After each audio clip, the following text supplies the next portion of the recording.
Hola a todos y bienvenidos al curso de Análisis de Supervivencia. Es un curso ofrecido por la SCAN, cuyo código es el FC 06202 y las fechas de impartición son entre el 13 de octubre y el 18 de octubre y la duración estimada del curso es de unas 3 horas, aunque sí que es verdad que al final de para superar el curso habrá que superar una pequeña evaluación.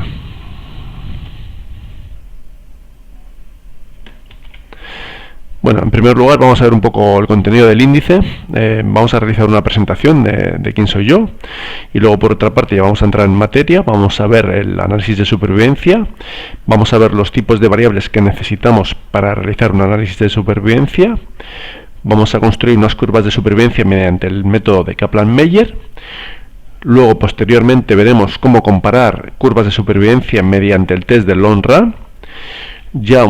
Para meternos un poquito en profundidad, haremos una introducción a lo que es la regresión de Cox o la Proportional Hazard Model. Y finalmente vamos a echar un vistazo, vamos a repasar unos contenidos de un artículo científico. Bueno, pues en primer lugar, mi nombre es Jesús María González, soy licenciado en Ciencias Matemáticas por la Universidad del País Vasco y soy doctor por la Facultad de Economía, Empresa y Turismo de la Universidad de Las Palmas. Físicamente estoy en la unidad de investigación del Hospital Dr. Negrín. Bueno, en primer lugar, cuando nosotros queremos realizar una regresión lineal, lo que tenemos que tener claro es que la variable dependiente es numérica, como puede ser este ejemplo. Si la variable dependiente que tenemos es dicotómica, como puede ser el exitus o el infarto, entonces tendremos que aplicar una regresión logística. La variable dependiente es dicotómica. Dicotómica quiere decir que solo toma dos posibilidades: exitus, no exitus, infarto, no infarto. Sin embargo, cuando añadimos el tiempo que tarda en producirse dicho evento o el tiempo en el que el paciente está en estudio, tenemos que hablar de análisis de supervivencia.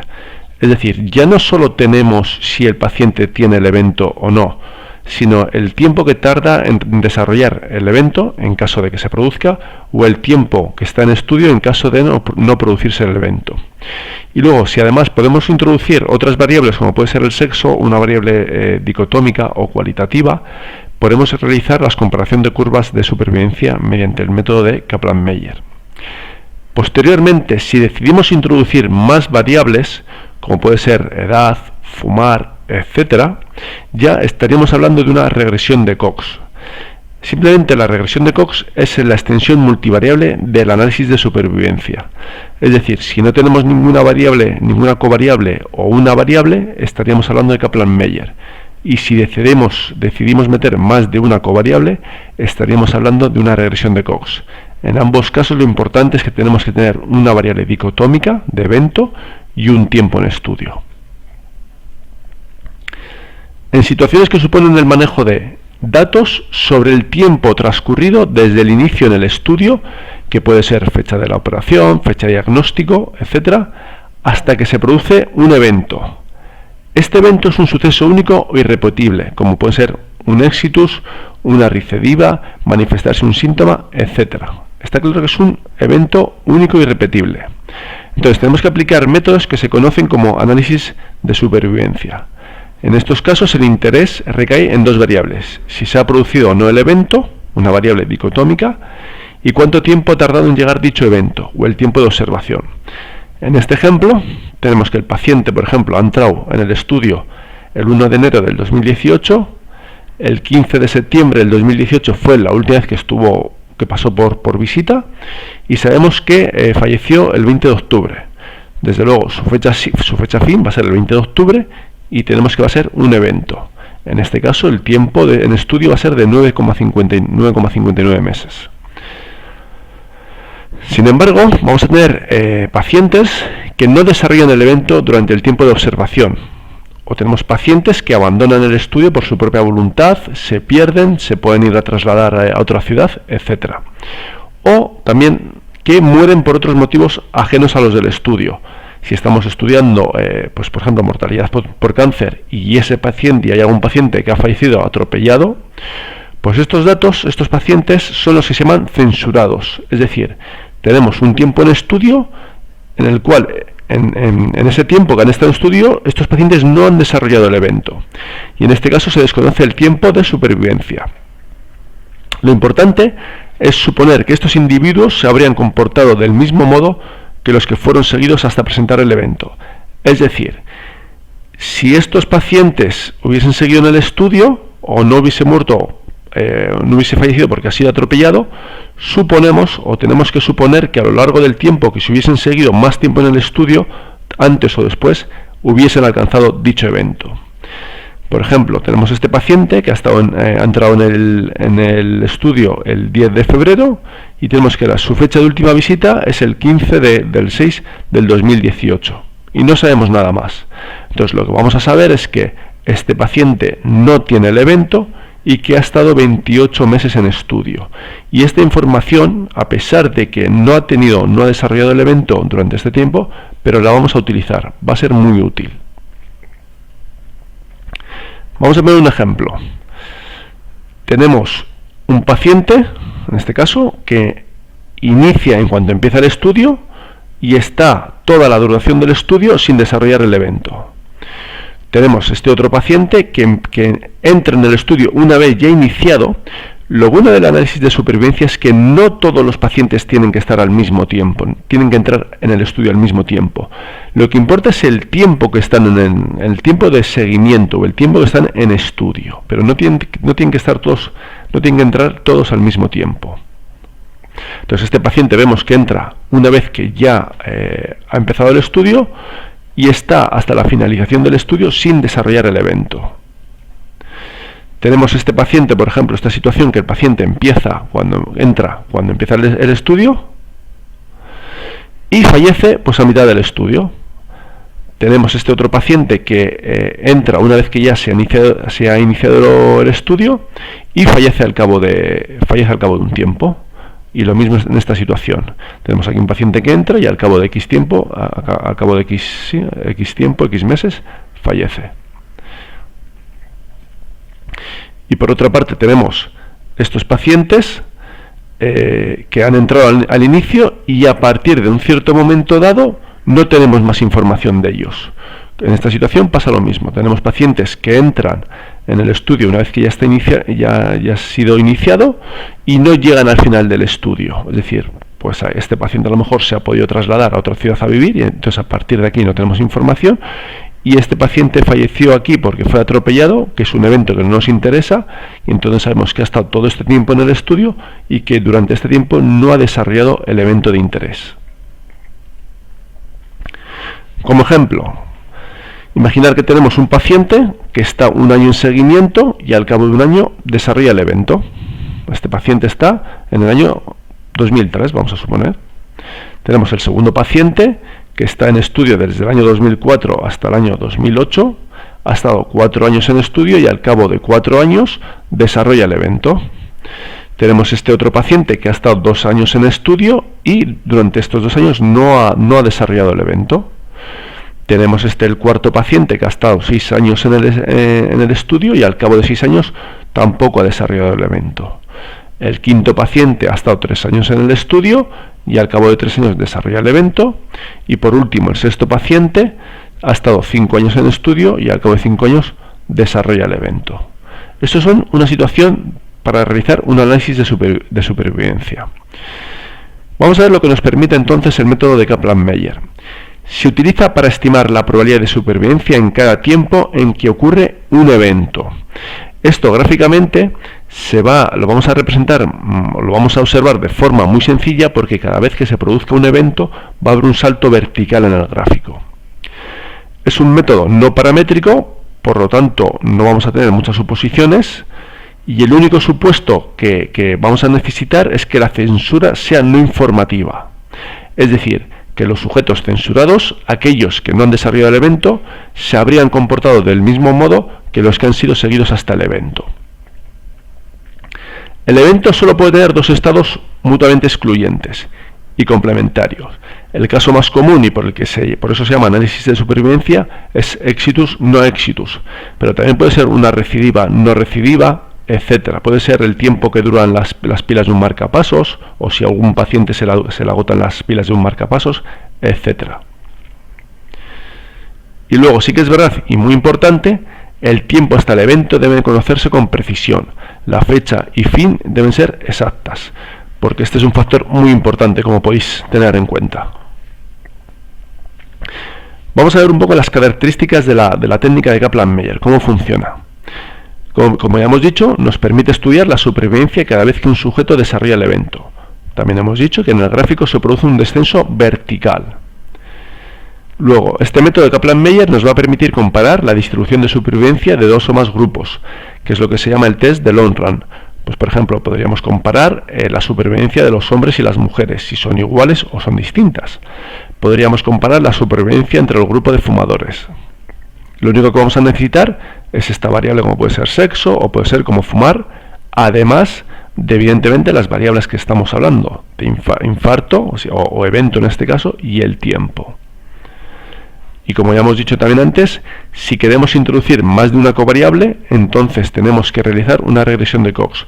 Se llaman covariables, en este caso podrían ser género, fumar, etc. En este caso las covariables serían sexo, edad y fumar. Otras variables, además de las principales, como pueden ser las marcadas en rojo, para ver si el sexo, la edad y fumar influyen en la supervivencia. Entonces, recordar, cuando solo tenemos una covariable cualitativa, como puede ser sexo, analizamos, o con la técnica de Kaplan-Meier sería suficiente. Si queremos meter más de una covariable, como puede ser la edad o fumar, ya tendremos que realizar una regresión de Cox. Vamos a hacer un pequeño cálculo a mano, aunque no es necesario, simplemente es para que entendáis un poco cómo funciona, porque esto luego es lo que hacen los programas informáticos, pero simplemente para que sepáis un poco cómo funcionan los análisis de supervivencia. Vamos a poner el ejemplo de la misma diapositiva que hemos visto antes. Teníamos 6 pacientes, el cual tenemos que hay un paciente que fallece al cabo de un año, tenemos un paciente que está 2 años en el estudio y no desarrolla el evento, un paciente que está 3 años y desarrolla el evento, 4 años desarrolla el evento, 5 años desarrolla el evento y tenemos un sexto paciente que no desarrolla el evento. Entonces vamos a construir una pequeñita tabla, una tabla como esta. Nosotros tenemos en el inicio 0, al iniciar tenemos 6 pacientes, o mejor dicho, vamos a hacer el análisis entre 0 años y el día anterior a cumplir un año. No llegamos a cumplir un año, ¿vale? Pues lo que serían 364 días, por ejemplo. Entonces tenemos 6 personas que están en el estudio y al día 364 están todos vivos, porque recordamos que hay una muerte, pero ese sería al cabo de un año, es decir, al día 365. Entonces, tenemos que de las 6 personas que teníamos, han sobrevivido las 6. Entonces, la probabilidad de sobrevivir este periodo de tiempo, diríamos que es de 1, del 100%. Es decir, tendríamos que dividir las personas que sobreviven entre el total de personas. En este caso, 6 entre 6 es a 1. Por lo tanto, la probabilidad de sobrevivir entre 0 y no llegar a un año sería de 1. Vamos a ver qué pasa con la supervivencia entre el periodo de tiempo 1 año y no llegar a 2 años. Partimos de 6 personas porque todavía no ha fallecido nadie, pero ¿qué pasa? Que en el momento justo cuando se cumple un año fallece una persona, ¿de acuerdo? Por lo tanto, ¿cuántas nos quedan? 5 personas. La probabilidad de sobrevivir en este intervalo de tiempo sería 5 entre 6. Es 0,833. Pero esta probabilidad hay que multiplicarle, o hay que multiplicarle, mejor dicho, la probabilidad de sobrevivir los intervalos anteriores. Entonces, en este caso, la probabilidad de sobrevivir desde 0 años hasta 2 años, o menos de 2 años, sería 1 por 0,833. Y el resultado es 0,833. Vamos a seguir. Entonces, decimos que la probabilidad de sobrevivir entre 0 y 1 es de 1, y la probabilidad de sobrevivir entre 1 y no llegar a 2 años es de 0,833. Al cabo de 2 años, partimos de 5 personas, que son estas 5 de aquí, porque ya tenemos un evento. De estas 5 personas tenemos que al cabo de 2 años no tenemos la información de más pacientes. Es decir, en este periodo de tiempo no fallece nadie. Todos sobreviven. Entonces la probabilidad de sobrevivir en este periodo de tiempo, 5 entre 5, sería de 1. por lo tanto, la probabilidad de sobrevivir entre 2 y 3 años sería 0,833 por 1, 0,833. Pero aquí teníamos un dato censurado, es decir, teníamos este paciente que ha estado 2 años en el estudio, pero no ha fallecido ya, y a partir de 2 años no sabemos qué pasa con él. Por lo tanto, en el siguiente periodo de tiempo ya no tenemos a 5 personas, tenemos 4, porque ya hemos dicho que tenemos una persona que no desarrolla el evento, pero que solo ha estado 2 años. Por lo tanto, en este periodo de tiempo ya no va a entrar. Tenemos que al cabo de 3 años, tenemos una persona que fallece. Por lo tanto, al inicio contamos con 3 personas, una persona que fallece, por lo tanto quedan 3 personas. La probabilidad de sobrevivir, 3 entre 4, 0,75. Por lo tanto, la probabilidad acumulada de sobrevivir va a ser 0,833 multiplicado por 0,75 y nos va a dar 0,625. Y así continuamos. Aquí teníamos 3 personas, al cabo de 4 años tenemos 3 personas, pero justo en el momento de 4 años también fallece una.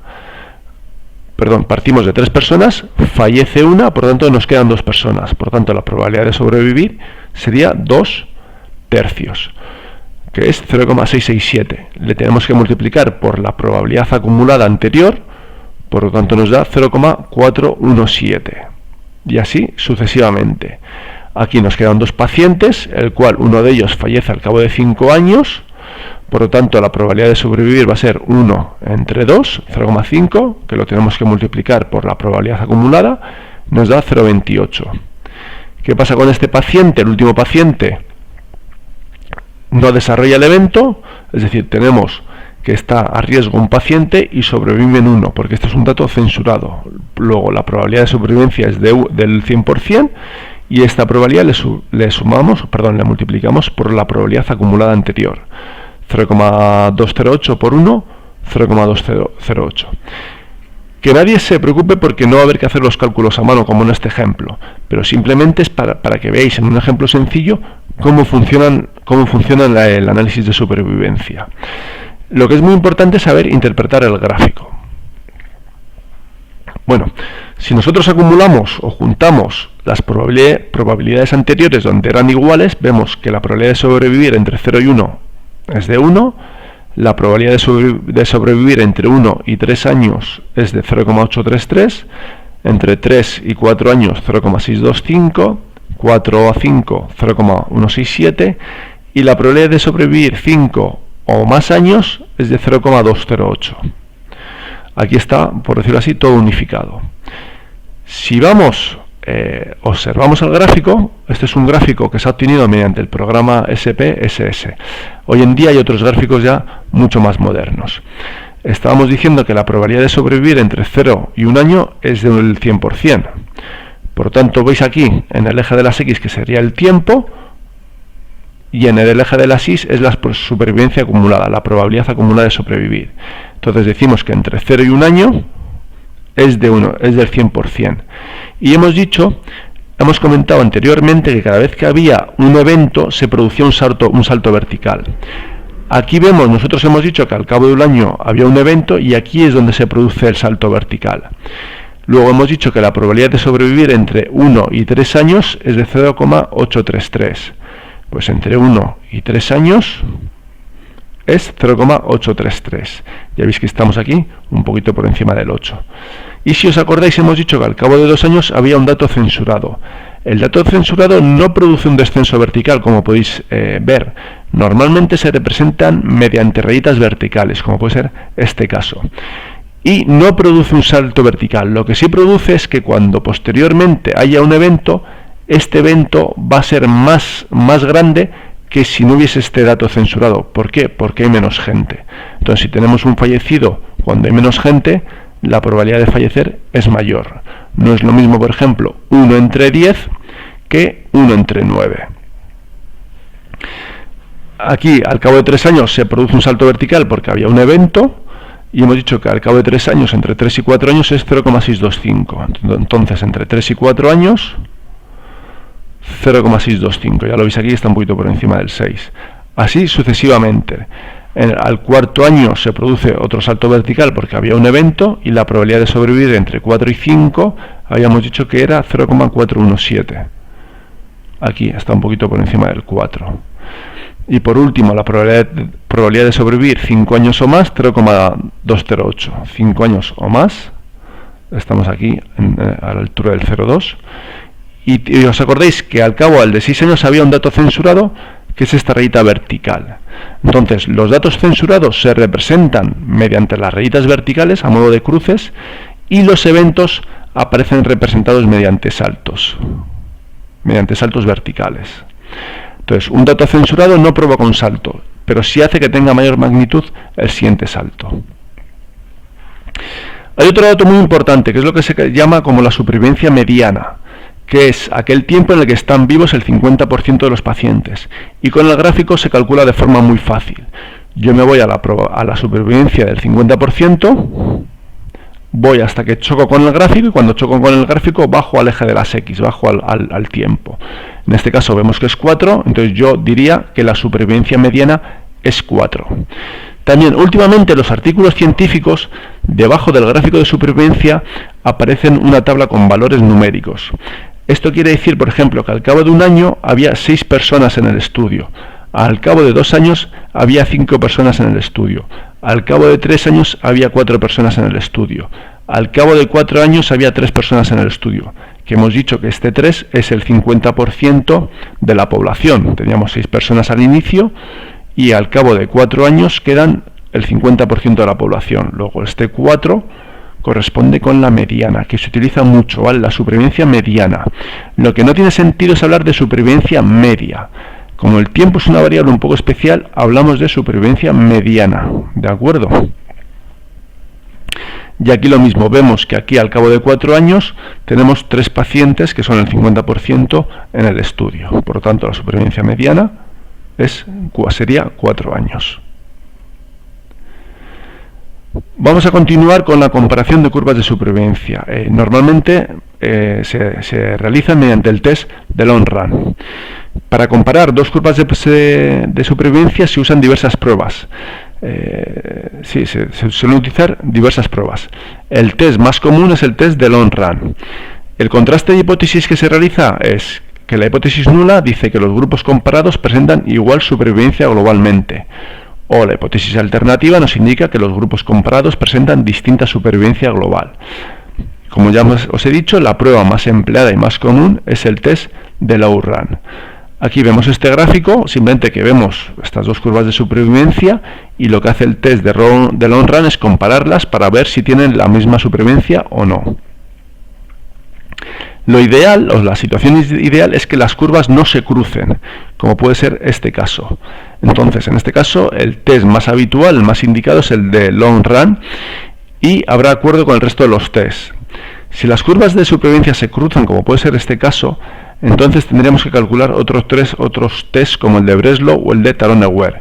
Pero ya os digo, el más popular y el más famoso es el de long run.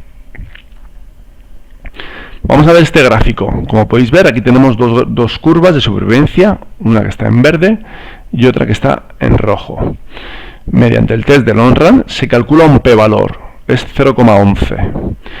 Como el valor obtenido con el método de long run es superior a alfa, al nivel de significación que suele ser del 5%, entonces se acepta la hipótesis nula. La supervivencia global en los dos grupos es la misma. Evidentemente, aquí vemos que el grupo verde, el grupo con el medicamento nuevo, sobrevive más que el rojo, que el grupo que puede estar tomando el medicamento convencional, pero no hay diferencias significativas, no hay grandes diferencias entre estos dos grupos. Aquí he puesto una tabla de resumen de lo que es asociado al gráfico y los datos que aporta el programa informático. Por ejemplo, en el grupo convencional partimos de 27 personas y en el grupo nuevo partimos de 13 personas. En el grupo convencional se producen 17 eventos y en el grupo nuevo 5. Para calcular la mediana, ya lo hemos comentado antes. Yo desarrollo desde el 50% una línea horizontal y cuando cruce con la curva de supervivencia bajo hacia el eje de las X. En este caso, en el grupo convencional la supervivencia es del 71%, y si yo consigo alargar la línea horizontal del 50%, veo que nunca alcanza a la curva de supervivencia del grupo nuevo. Entonces, en este caso, el grupo nuevo se dice que no tiene mediana. Luego también es interesante comparar o analizar lo que ocurre con la probabilidad de supervivencia en distintos momentos de tiempo. Por ejemplo, al cabo de 50 meses, como puede ser este momento de tiempo, veo que la supervivencia en el grupo convencional es del 63%, y la supervivencia en el grupo nuevo, yo subo por aquí, es del 85%. La probabilidad de sobrevivir en el grupo convencional al cabo de 100 meses es del 48%, y en el grupo nuevo es del 77%. Esto se calcula, esto lo da el programa informático, pero simplemente si lo queremos ver un poquito a ojo, es al cabo de 100 meses, pues esta es la supervivencia aquí en el grupo del grupo convencional, y en la línea verde, esta sería la supervivencia en torno al 0,75 en el grupo nuevo.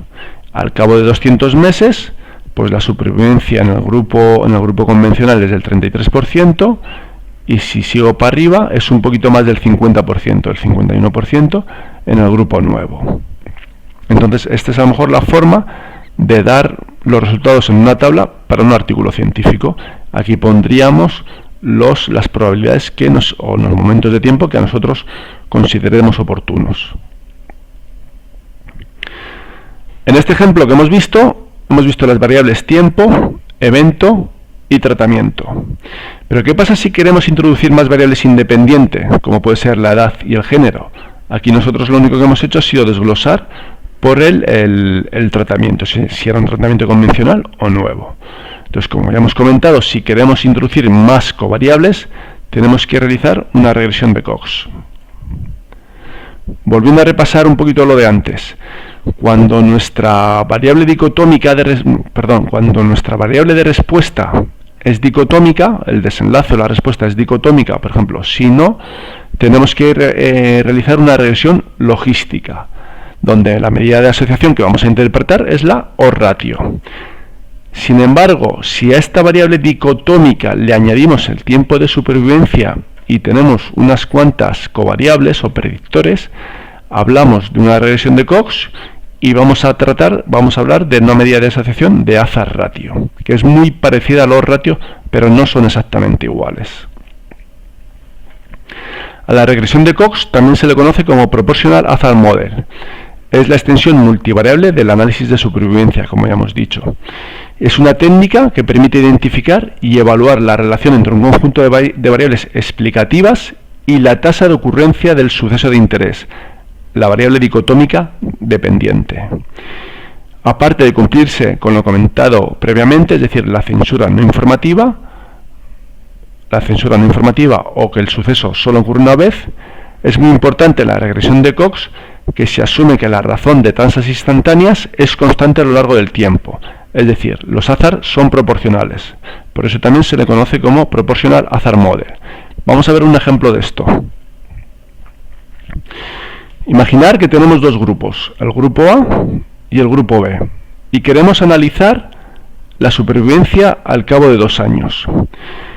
Simplemente azar, por decirlo así, es la tasa instantánea en un momento dado de tiempo, en un momento concreto. Entonces, el azar en el momento t son los sucesos ocurridos justo en ese instante con las personas que haya riesgo en ese instante. Si lo llevamos a este ejemplo y calculamos el azar en el grupo A al cabo de 2 años, vemos que en el momento de 2 años tenemos 1, 2, 3, 4, 5 personas, de las cuales solo fallece una. Entonces, el azar en el grupo A en el momento de 2 años es 1 entre 5, que es 0,2. Si observamos el azar en el grupo B, tenemos que al cabo de 2 años tenemos 1, 2, 3, 4, 5, 6 personas, de las cuales fallecen 2. Es decir, 2 sextos, por lo tanto tenemos un azar de 2 años de 0,33. Entonces, el hazard ratio es el cociente de estos dos hazard. es el azar del grupo B en el momento de 2 años y el azar en el grupo A en el momento de 2 años. Y este hazard ratio al cabo de 2 años es 1,67. Entonces, podemos decir que a los 2 años el grupo B tiene una mortalidad que es 1,67 veces mayor de fallecer que la del grupo A. Es decir, la mortalidad es un 67% superior en B respecto de A. Entonces, lo que hace el modelo de Cox es promediar de manera ponderada las hazard ratios de los distintos momentos de tiempo en los que se produce alguna muerte. Por ello se asume que hay cierta constancia en las hazard ratios a lo largo del tiempo, y por eso se dice que es proporcional hazard model. Esta técnica tiene este supuesto porque no es lógico hacer un promedio de hazard ratios que sean muy diferentes entre sí. Lo que no puede ser, por ejemplo, que el hazard ratio, imaginaros, al cabo de un año sea de 0,4, es decir, que sería un factor protector, y al cabo de 8 años que sea 3,5, que sea un factor de riesgo. Sino lo único que se pretende es que el hazard ratio sea más o menos similar en cualquier momento de tiempo donde se produce un evento. Esta es la condición más importante. Si volvemos al ejemplo de antes, que teníamos las dos curvas de supervivencia, nosotros aquí hemos calculado un hazard ratio de 0,447, es decir, el grupo nuevo es un factor protector, evidentemente tiene más supervivencia, como vemos aquí la línea verde está por encima de la línea convencional. ¿Qué es lo que pasa? Que calculamos el intervalo de confianza del hazard ratio al 95% y nos dice que es 0,16 a 1,21. Como podéis observar, el intervalo de confianza contiene el valor 1, luego el resultado no es estadísticamente significativo. Tenemos un p-valor de 0,115.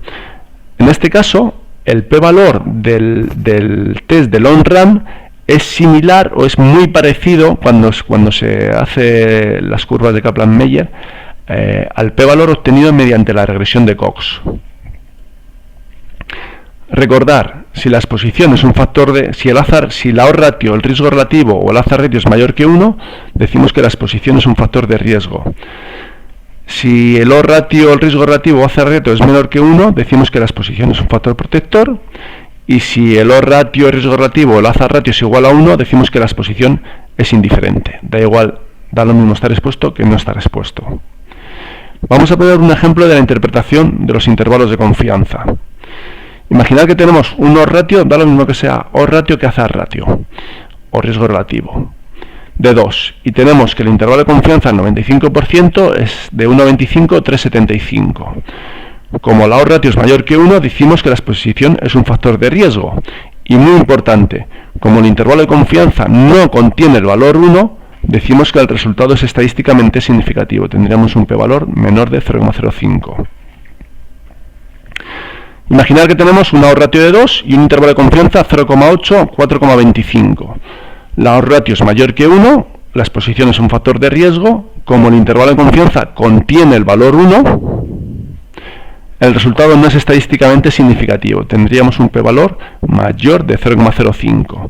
Si veis, si observamos el intervalo de confianza, tenemos un tramo que es factor de riesgo y un tramo que es factor protector. Entonces, como en la población no sabemos dónde vamos a caer, si en el tramo verde o en el tramo rojo, se dice que el resultado no es estadísticamente significativo. Vamos con el ejemplo 3. Si tenemos una odds ratio de 0,7 y el intervalo de confianza entre 0,55 y 0,95, entonces decimos que como la odds ratio es menor que 1, entonces la exposición es un factor protector. Además, como el intervalo de confianza no contiene el valor 1, decimos que el resultado es estadísticamente significativo. El p-valor asociado sería menor de 0,05.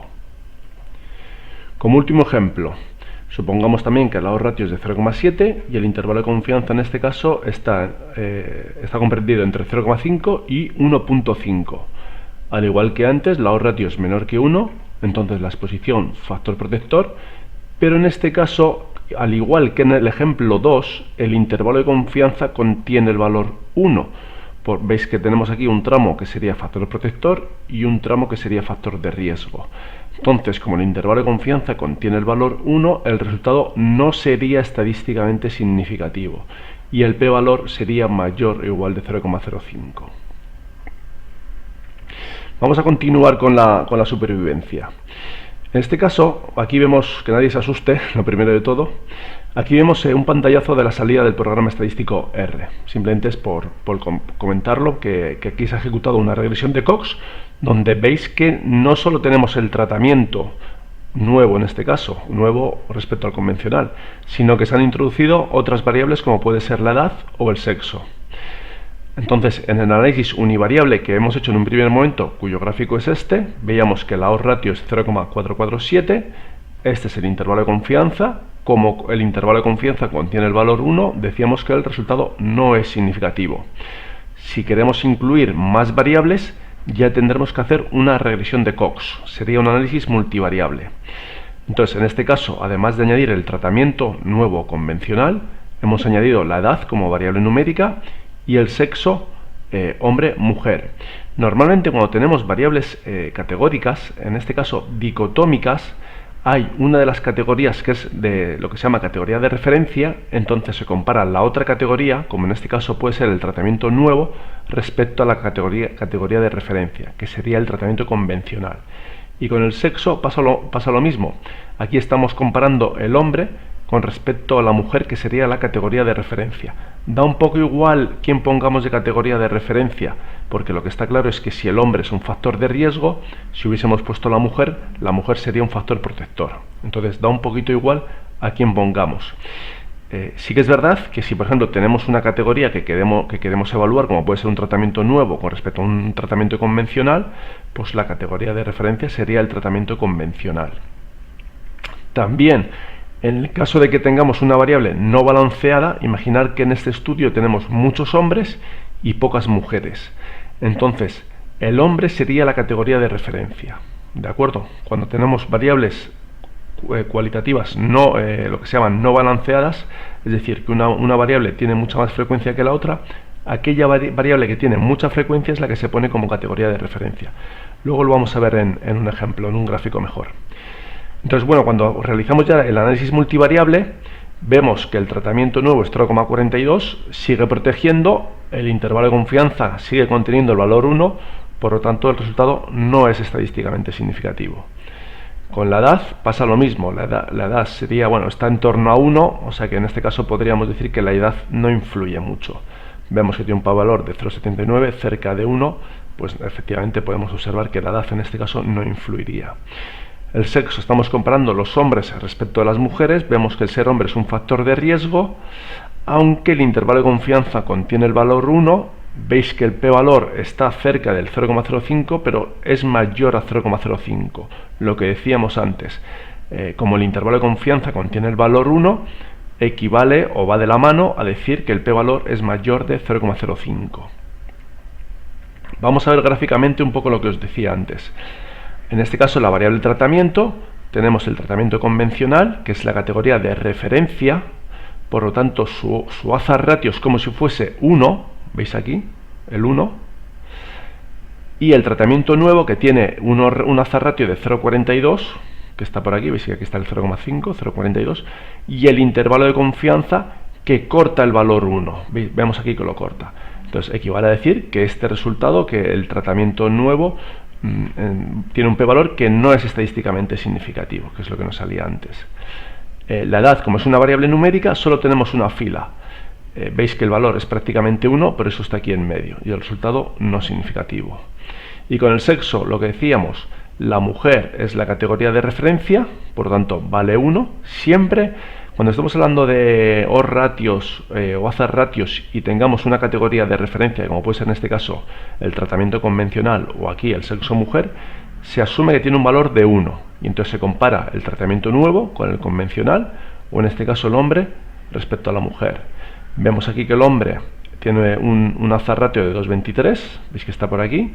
Este es su intervalo de confianza, veis que corta el valor 1, por lo tanto el resultado no es estadísticamente significativo. Este sería su p-valor, 0,08, que es un poco lo mismo que la tabla que veíamos antes con los resultados. Bueno, espero que haya quedado todo esto más o menos claro. Si tenéis dudas, ya sabéis que las podéis plasmar en el foro del curso. Vamos a continuar. Ya como última parte del curso vamos a analizar un pequeño artículo donde hacía curvas de supervivencia. Entonces, bueno, simplemente vamos a comentarlo pues para que veáis. Veis que está comparando dos medicamentos, pembrolizumab versus chemotherapy para cáncer de pulmón. Bueno, en la parte de análisis estadístico voy a traducir más o menos de forma literal. El método de Kaplan-Meier fue usado para estimar la enfermedad libre de progresión y para la supervivencia global. Para el análisis de libre progresión, los datos de los pacientes que estuvieron vivos y que no progresaron con la enfermedad, o aquellos que fueron perdidos, fueron censurados al tiempo la última evaluación del tumor. ¿De acuerdo? Sería como la fecha un poco, la última fecha de la última visita o la fecha de cuando sabemos que el tumor estaba sano, por decirlo así. Para el análisis de supervivencia global, nada, lo mismo. Los pacientes que estaban vivos o que fueron seguidos fueron censurados hasta que se perdieron en el tiempo, en el último contacto. Las diferencias entre los grupos de progresión, libre progresión y supervivencia global fueron comparadas usando el test de long run, que es lo mismo que hemos visto nosotros. Los hazard ratios y sus intervalos de confianza al 95% fueron calculados utilizando Cox Proportional Hazard Model, que es lo que hemos dicho nosotros, ¿vale? Entonces, para que veáis que un poco en este artículo, pues es lo que hemos visto nosotros a lo largo de este curso. Esta es la gráfica, que es un poco también lo mismo que hemos analizado nosotros. Recordar que cada salto vertical significa que hay un evento. Lo que pasa es que cuando hay muchos pacientes y a lo mejor fallece uno, pues el salto no se nota mucho. Y luego los palitos estos verticales significan los datos censurados, a partir del cual pues no se ha tenido información del paciente. Vemos que la línea azul representa al medicamento pembrolizumab y la línea gris a la chemoterapia. El hazard ratio para la muerte, en este caso es de 0,60. El intervalo de confianza no contiene el valor 1, por lo tanto el resultado, el p-valor, es menor de 0,05. Veis que es un p-valor 0,005, por lo tanto es un resultado estadísticamente significativo. Aquí abajo vemos las personas que están en riesgo en cada momento de tiempo. Pues en el grupo de pembrolizumab empiezan 154 personas y en el otro grupo empiezan 151. Y vemos que el grupo va disminuyendo. Son las personas que van quedando al cabo de 3 meses. Aquí quedan 136 pacientes en el grupo del pembrolizumab y en el otro grupo quedan 123. Por calcular la mediana, extendemos la línea al 50% y vemos que no corta ninguna de las dos curvas. Por lo tanto, decimos que no tienen mediana. Si leemos lo que pone aquí, lo que ponía adjunto a la figura, la mediana de supervivencia no fue alcanzada por ningún grupo. La supervivencia global fue significativamente mejor en el grupo del pembrolizumab que en el otro grupo, con el hazard ratio de 0,60. Es decir, el pembrolizumab te protege respecto a la muerte con respecto a la otra alternativa. También he querido destacar lo que pone aquí. Overall, supervivencia global con análisis por intención de tratar. Vamos a ver esto qué significa esto de intención de tratar. Y luego aquí viene un poco lo que ya hemos explicado. El Kaplan-Meier estima la supervivencia global de acuerdo con el grupo de tratamiento. Las tics marcas, las marcas verticales estas que decimos, representan los datos censurados en el último momento de tiempo que se tuvo la información de que estaba vivo. Y luego la intención de tratar incluye a todos los pacientes que han sido aleatorizados. Vamos a explicar, cuando se hacen ensayos clínicos, hay dos formas de hacerlo, por intención de tratar o por protocolo. Vamos a ver lo que significa cada cosa. Cuando estamos en un ensayo clínico, una de las principales características es que se realiza una aleatorización. Entonces tenemos un grupo que va a ir al grupo de intervención, por decirlo así, va a ir a tomar el medicamento nuevo, se le va a aplicar el medicamento nuevo, y a otro grupo que se le va a aplicar el placebo o el medicamento habitual.